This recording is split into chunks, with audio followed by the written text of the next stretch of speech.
Thanks a lot, Evan. So my name is Victor, and I am one of the co-founders and the CEO of Synthesia.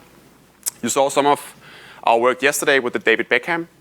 As a company, what we are interested in is creating AI technology for video synthesis, which helps creators and brands scale their production of video content. So before I dig into sort of what we do, what we're interested in as a company is what we call the age of AI-generated content. So as you saw with the Beckham piece, as you all know with voice synthesis, text synthesis with OpenAI, for example, we're slowly entering into this era where computers is increasingly going to be able to create content for us, right? There's a lot of good things about that. There's a couple of bad things as well that I'm sure most people in this room has probably heard of. But really what we think this is democratization of creativity, right? Over the last 10, 15 years, distribution of content has been democratized. We can all upload things to YouTube, Twitter, Facebook, and so on. What's going to happen now is that the capabilities that up until now has been in the hands of visual effects artists in Hollywood is going to come to YouTube creators. And that's what we're really excited about. If you think about this space sort of and how fast it's moving, right? I'm sure some of you have seen this before. What you're seeing here is not real people. They're all generated by a neural network. Essentially, a network looks at a lot of different faces and imagines new faces. If you look at this 2017, which is actually the old result, even better today, it's very difficult to tell that that's not a real person, right? So that's quite amazing in and by itself. But if you look at the velocity of this space, the state of the art from 14 until 17, that is a major, major leap, right? And this space is just accelerating at the same rate.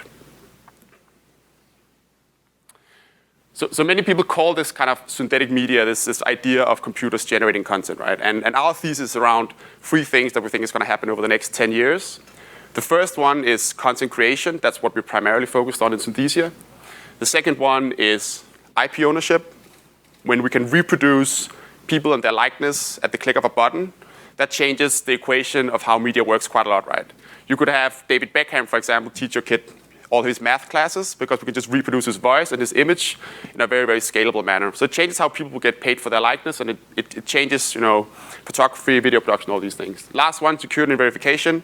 I'm sure everyone in this room has probably heard of deepfakes, for example, which is the word that we generally use for sort of malevolent use of these sort of technologies. As a very important task here in making sure that this stuff gets rolled out in a good way, right?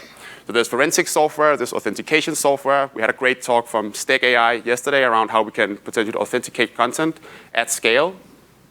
So this is kind of what we're interested in, these three things. If you think about content creation and how that's going to change the world, right? Communication has changed throughout time, throughout history, right? How much would you tweet if you had to carve every single tweet that you did out in a stone, right? I mean, that's kind of, at one point, that was actually how you had to, if you wanted to share your message. We're obviously way past that today. But if you think about more recent examples of this, right? Photos, for example. We all have a camera phone in our pocket, and we all have the capability to do really, really professionally looking photo editing with something like Instagram. So that has exponentially increased the amount of content that we all produce. And that's obviously part of distribution, but it's also part of creation. Photoshop changed the entire equation of industries, right? We can remix pictures, we can add objects, we can change the hair color, and all these sort of things. And we think that the kind of technology we're building is basically sort of Photoshop for video, right? It's going to really increase the capabilities of content creators. The big problem that we're addressing is that video production today is costly and it's time-consuming. Everyone who's produced video will know that there's studios, actors, animation, post-production, and every time you have an idea and you want to bring that to fruition, you have to go through this whole loop, right? That involves a lot of people, it involves a lot of money, it involves a lot of time. This is different from other types of content, and this is the big problem that we are trying to solve. From a sort of a market perspective, and particularly from advertisements, for example, there's a big problem with keeping up with the consumer demand for personalized, localized, and fresh content. We've heard a lot of talks already at this amazing event around how personalized experiences is going to be the new thing. And that, of course, goes with localization as well. You've seen a few demos where we change the language of video. And really, we think this is a tool to help brands solve some of these problems. So just going to show you a quick demo of how we use this in corporate communications, for example. I'll just let it play, and you can see a few examples, and I can explain what goes on afterwards. I hope the audio latency is good, because otherwise it just looks like really bad normal dubbing, which is not very impressive, but let's hope it works okay. Hello, LDV Summit. This is a quick demonstration of how we can use a smartphone to create new professional looking video using Synthesia AI. The price of Bitcoin is right now $7,993. It's 8 p.m. on Monday evening, and I'm here in my hotel room in New York. Let me show you a couple of other examples of how this technology creates value for businesses all around the world. What would you like to pay for your room tonight? 120, 100 or 89 euros. It's the same room, same service, just different prices. Quanto quer pagar pelo seu quarto? 120, 100 ou 90 euros? Mesmo hotel, mesma experiência, mas a preços diferentes. 100,000 lajków na Instagramie. Lajków na Instagramie. 500,000. Finally, I wish you one more thing. Persistence in training. It's your day. Have fun. Cheers. It's your day. Have fun. Cheers. It's your day. Have fun. Cheers. So obviously there's a little bit of latency here, so it doesn't look as impressive. If you want to see it afterwards, just find me, I'll be around. But what we're doing here is actually the same thing that you see when you go to the cinema and you watch movies like Star Wars or Blade Runner. We create digital humans, right? So we take a video and we reconstruct someone's face in 3D. And once we've done that, then we can reanimate it, and we've managed to be able to do so using AI in a very photorealistic manner. So the big step change here is, of course, that if you look at some of these examples, right, with some of the most recent, very well done visual effects in movies, it takes a very, very, very long time, right? It's tons of artists, it's lots of money, and it's very, very unscalable. What we can do today with Beckham takes us literally 10 minutes. Once we've created the model, which takes around 10 hours, we can just upload a new video and we can change the original. So it's a pretty big step change in terms of this sort of stuff. The way that it works is quite simple, that you record your Synthesia scene. So that's the one you saw of me, for example. It doesn't require any special hardware, no special cameras, nothing like that. We process the scene, and when you want to create a new video, you then do a selfie video if you want to. That's pretty easy. Record yourself with the new script, you upload it to our platform, and we give you a new video back where we've sort of changed what you said, right? It's a web platform. You can see all your scenes. And really what this is about is scaling your content, right? So I'll get into the use cases in a second, but things like recording one piece of content for internal training, for example, and if you're a global company, you can translate it into different languages, you can personalize things, you can refresh content very easily. We deliver assets back within 48 hours because we have a quality assurance loop in it as well, but really it's a very sort of easy solution to use, and it's a SaaS web platform. So what are people actually using this for, right? One of the big things that is an issue today is things like CEO announcements, sales pitch videos, internal training material, because just the fact, even if it's a very simple video like this one, right, you still have to get the senior staff on set, put them in a video production studio, you need a videographer, you need a sound guy, you need post-production, all sort of things. With our solution, you record a template video once, and every time you need to create a new thing, you just use this smartphone, right? So that's just a big reduction in time and cost for big companies.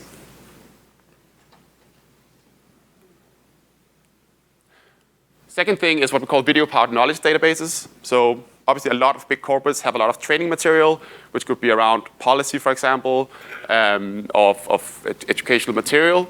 And what most people do, right, is they go on set and they shoot a lot of video. So you shoot 50 videos around, how your product works or policy or something like that. What usually happens then is that after 3 months, there's a product update, there's a policy change or something like that, and now some of your videos are void. What we can do is just record a few of these templates, and then you can continually update them as you get more questions from your customers, if it's an FAQ, or if you update your policy or something like that. So it's all about sort of scaling the content of this, right? With the addition that we can also very easily translate it into different countries and different languages if you require that. In the advertisement space, personalization, internationalization of ads is very, very powerful. So you can shoot an ad in one language, and you can translate it into how many different ones you want in a very, very easy manner. You can also personalize things. So if you want to address your customers by name, for example, or you want to change out where they live, or you want to update an offer to refresh to reflect a new product development, for example, then you can do so very easily with our solution.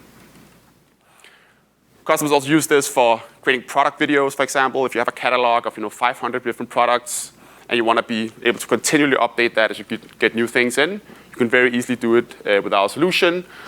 generally just replacing text, like video is the medium of our time, and you want to communicate with video, so newsletters, social posts, all sort of things, we can generate videos at scale very quickly. Last one in marketing, dynamic creative optimization. Some of you might know what this is. Essentially what you want to do is you want to take a piece of advertisement, for example, and you want to experiment with the right marketing message, right? So you can go in and you can take an ad, you can rephrase it 100 different times, you can run those ads, you can figure out which ones perform the best. And you can do all of this without actually having to go back into the studio, right? And that's a very, very powerful thing if you're a marketeer. Scale celebrity content, you've seen the Beckham. This is Lewandowski, a big soccer player in Europe that we're doing a campaign with. Essentially what it enables these guys to do, right, is to reach a much, much larger audience and break down the language barriers that is present today.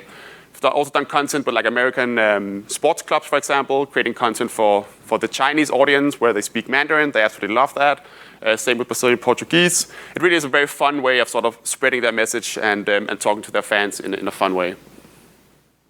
So the way to get started is pretty simple. Either you record a Synthesia scene. You can do that technically with just a phone, but you probably want to make it look good. In some cases, we can also use existing video material. That's sort of on a case-by-case basis.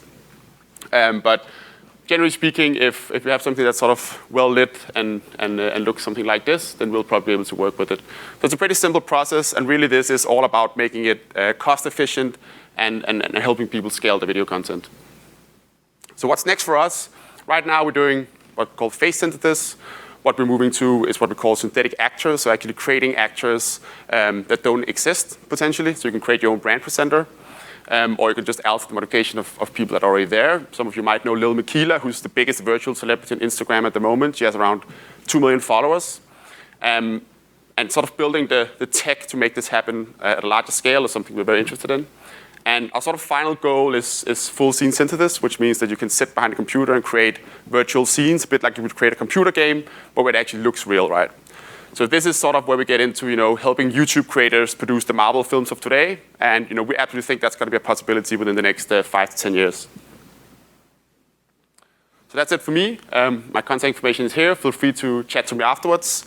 There's a little bit of a short slot, so I didn't get to talk about the ethics and security and all sort of stuff. But if you have any questions or want to discuss that with me, then please feel free to find me afterwards. Pretty important part of the company, and I'm sure there's a lot of people who are thinking about that after watching this. That's it. Thank you very much.